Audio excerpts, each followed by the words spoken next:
Mga kadilim, sana ay magustuhan ninyo ang ating istorya ngayong gabi. Habang ako po ay wala, si Kuya John muna ang magbabahagi ng mga ito. Magandang gabi po, Kuya Jovi.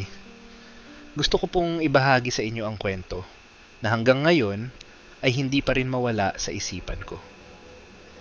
Hindi po ito nangyari sa akin mismo, kundi sa pamilya ng matalik kong kaibigan na si Lira. Bunso siya sa kanilang pamilya at siya rin ang tanging babae. Simula bata pa kami. Tawag namin sa kanya ay Baby Lira. Sobrang relihiyoso sila. Laging nasa simbahan.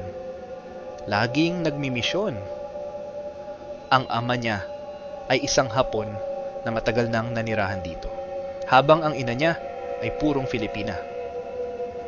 Meron din siyang kuya na may bingot pero napakabait. Marso 28. Ilang taon na ang nakalipas. Bumiyahe silang lahat papuntang Capiz dahil ikakasal ang tiyahin ni Lira.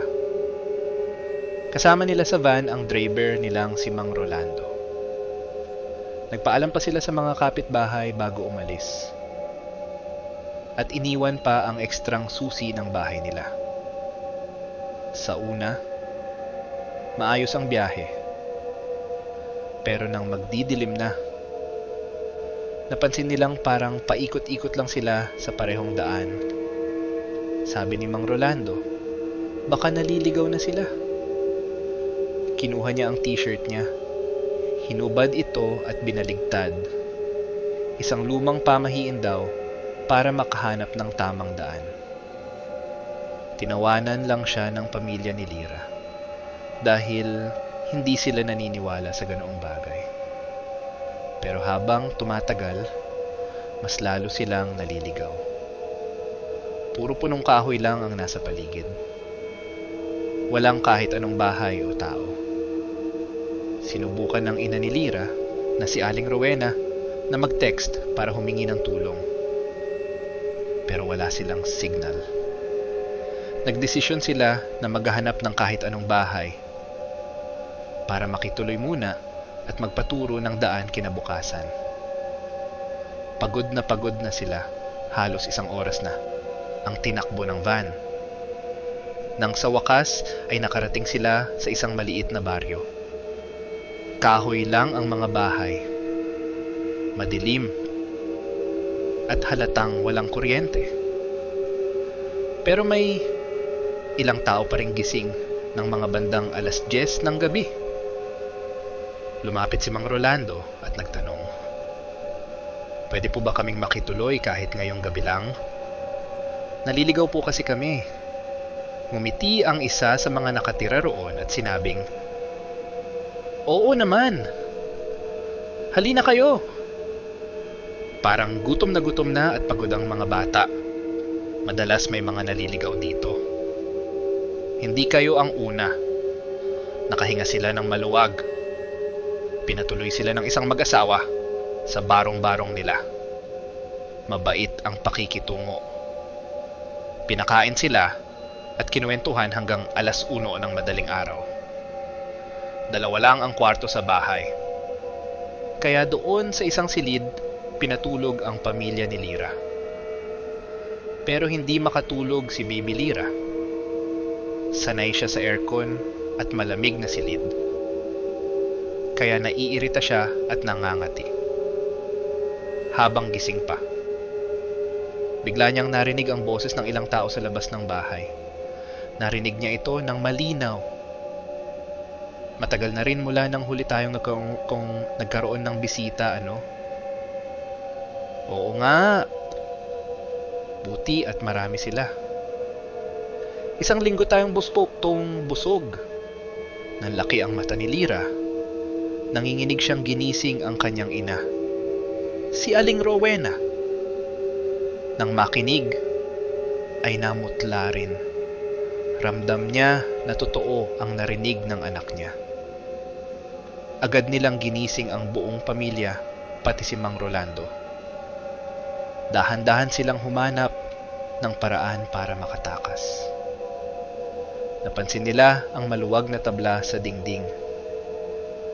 Pinagtulungan ng ama ni Lyra at ni Mang Rolando na tanggalin iyon hanggang sa makagawa ng butas. Isa-isang lumusot ang pamilya. At nang makalabas sila, kumaripas sila ng takbo sa dilim.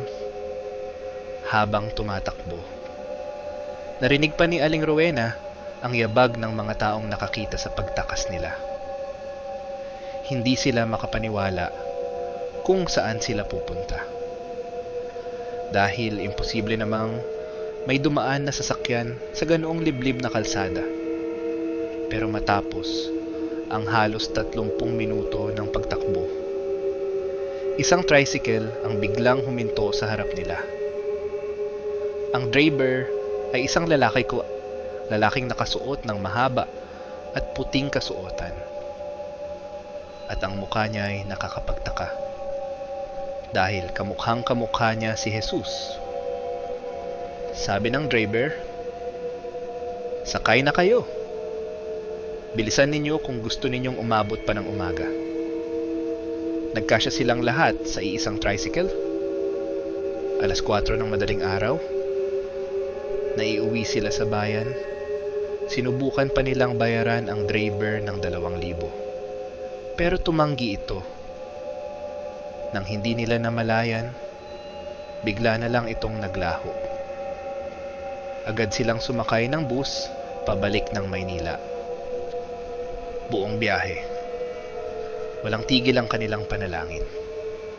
Pagdating nila, diretso sila sa bahay ng kamag-anak ko. Nanginginig, umiiyak at punong-puno ng galos si Lyra. At ang pinaka nakakatindig balahibo sa lahat, ang van na sinakyan nila hindi na muling natagpuan. Hanggang ngayon, Kuya Jovi, kinikilabutan ako sa kwento nila. Wala akong dahilan para hindi maniwala. Dahil pare-pareho silang umiiyak habang ikinukwento ang karanasang iyon. Maraming salamat po, Kuya Jovi. Sana'y maibahagi ninyo ang kwento nila sa iba para maging babala at paalala na may mga lugar pa ring hindi kayang ipaliwanag ng ating sariling mata. Kung ikaw ay may kwentong katulad nito, ipadala lang sa Ulap Noir. Baka kwento mo na ang susunod naming ilahad. Ako si Jovi ng Ulap Noir. At hanggang sa muli nating pagkikita, kung magigising ka pa, subscribe for more true Pinoy horror stories tuwing gabi sa ilalim ng ulap.